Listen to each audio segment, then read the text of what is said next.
കണ്ടെത്തിയത് 24 പ്രതിനിധി മുഹമ്മദ് റഹീസാണ്. സ്വർണം ബെല്ലാരിയിലെ വ്യാപാരി ഗോവർദ്ധന് കൈമാറിയതിന് കൽപേഷിന് പ്രതിഫലമായി ലഭിച്ചത് 35,000 രൂപയാണ്. ഉണ്ണികൃഷ്ണൻ പോറ്റിയെ അറിയുകയേ ഇല്ലെന്നായിരുന്നു അന്ന് കൽപേഷ് പറഞ്ഞത്.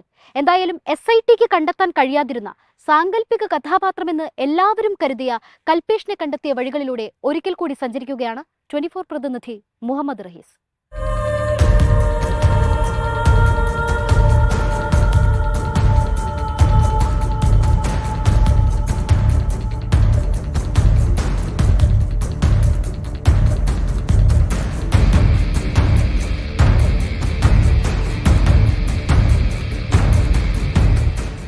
ശബരിമല സ്വർണ്ണക്കൊള്ള കേസിൽ ഉണ്ണികൃഷ്ണൻ പോറ്റിയോടൊപ്പം ചേർന്നു കേട്ട ഒരു പേരാണ് കൽപേഷ്.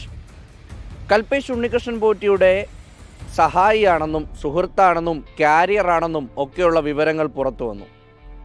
പക്ഷേ കൽപേഷ് മാത്രം എവിടെയും പ്രതികരിച്ച് കണ്ടില്ല. കേസുമായി ബന്ധപ്പെട്ട ബാക്കിയുള്ളവരൊക്കെയും ഒന്നല്ലെങ്കിൽ മറ്റൊരു തരത്തിൽ പ്രതികരിച്ചിരുന്നു. കൽപേഷ് കാണാമറയത്തിരുന്നതോടെ അയാൾ ഒരു കൽപ്പിത കഥാപാത്രമാണ് എന്നുള്ള ഒരു ചിന്തയാണ് പിന്നീടുണ്ടായത്. ആരും അങ്ങനെ കൽപേഷിനെ തിരഞ്ഞിറങ്ങാനൊന്നും പോയില്ല. ഈ യാത്ര ചെന്നൈയിൽ വെച്ച് കൽപേഷിനെ കണ്ടുമുട്ടിയതിൻ്റെ ഒരു റീക്രിയേഷനാണ്.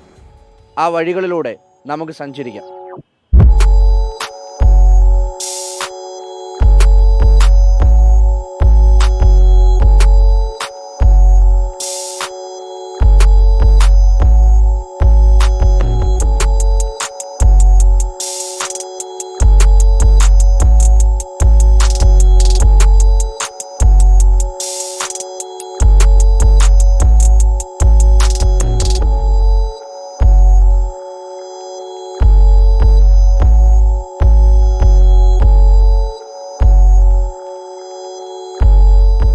ചെന്നൈ സൗക്കാർപേട്ടിലെ വീരപ്പൻ സ്ട്രീറ്റാണിത്.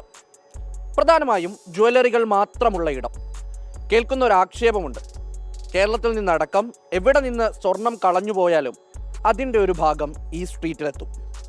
സ്വർണ്ണക്കടകൾ മാത്രമുണ്ടായതുകൊണ്ട് അത് എവിടെ വേണമെങ്കിൽ ആളുകൾക്ക് വിൽക്കാൻ കഴിയും. എന്തായാലും കൽപേഷ് ഈ സ്ട്രീറ്റിലാണുള്ളത് എന്നായിരുന്നു നമുക്കുള്ള വിവരം. അതിൻ്റെ അടിസ്ഥാനത്തിൽ ഇവിടേക്ക് എത്തി. ബാക്കി കാണാം.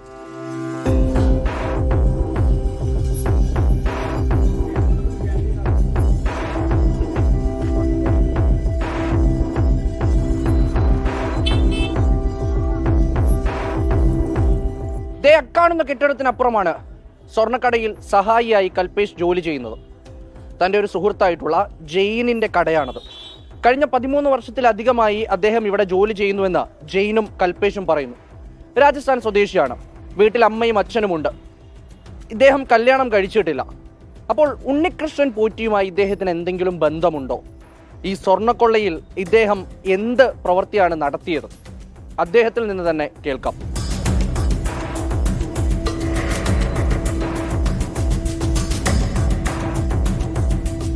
Do you know Unnikushnan Potti? जी नहीं, मैं नहीं जानता से कोई.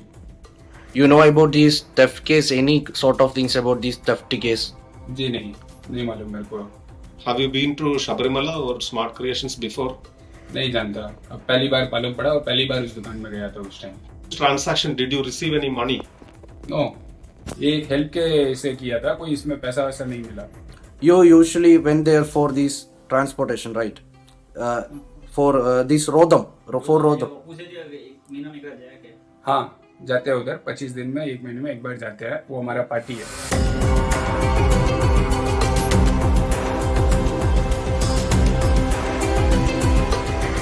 സ്മാർട്ട് ക്രിയേഷൻസിൽ വെച്ച് ഗോൾഡ് പ്ലേറ്റ് ചെയ്ത സ്വർണത്തിന്റെ ബാക്കി ഉണ്ണികൃഷ്ണൻ പോറ്റിയുടെ നിർദ്ദേശമനുസരിച്ച് ബെല്ലാരിയിലെ ഗോവർദ്ധന്റെ കടയിലേക്കാണ് കൊണ്ടുപോയതെന്ന് വ്യക്തമാണ്. ആ കൊണ്ടുപോയത് ഈ കൽപേഷാണ്. കൽപേഷിന് ഈ കേസിൽ ഒരു കാരിയറിൻ്റെ ബന്ധം മാത്രമാണോ ഉള്ളത്? അതിനപ്പുറത്തേക്ക് ഉണ്ണികൃഷ്ണൻ പോറ്റി ഇയാൾക്ക് അറിയാമോ?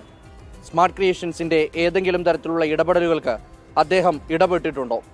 ഇക്കാര്യങ്ങളൊക്കെ വിശദമായി SIT പരിശോധിക്കും. ഇതുവരെ എന്തായാലും SIT സംഘം ഇവിടെ എത്തിയിട്ടില്ല. ഒന്നുകിൽ കൽപേഷ് കാരിയർ മാത്രമാണെന്ന് SITക്ക് ബോധ്യപ്പെട്ട് കാണും. അല്ല എങ്കിൽ വലിയ തെളിവുകൾ കണ്ടെത്തിയിട്ട് മാത്രമാകും കൽപേഷിൻ്റെ ഈ കടയിലേക്ക് SITയുടെ വാഹനം എത്തുക. ലോകത്തെവിടെയായാലും ഏത് സമയത്തും 24 വാർത്തകളും ഓഗ്മെന്റഡ് റിയാലിറ്റി പാക്കേജുകളും എക്സ്പ്ലെയിനറുകളും വിശദമായി കാണാൻ ഞങ്ങളുടെ യൂട്യൂബ് ചാനൽ നിങ്ങൾക്ക് സബ്സ്ക്രൈബ് ചെയ്യാം.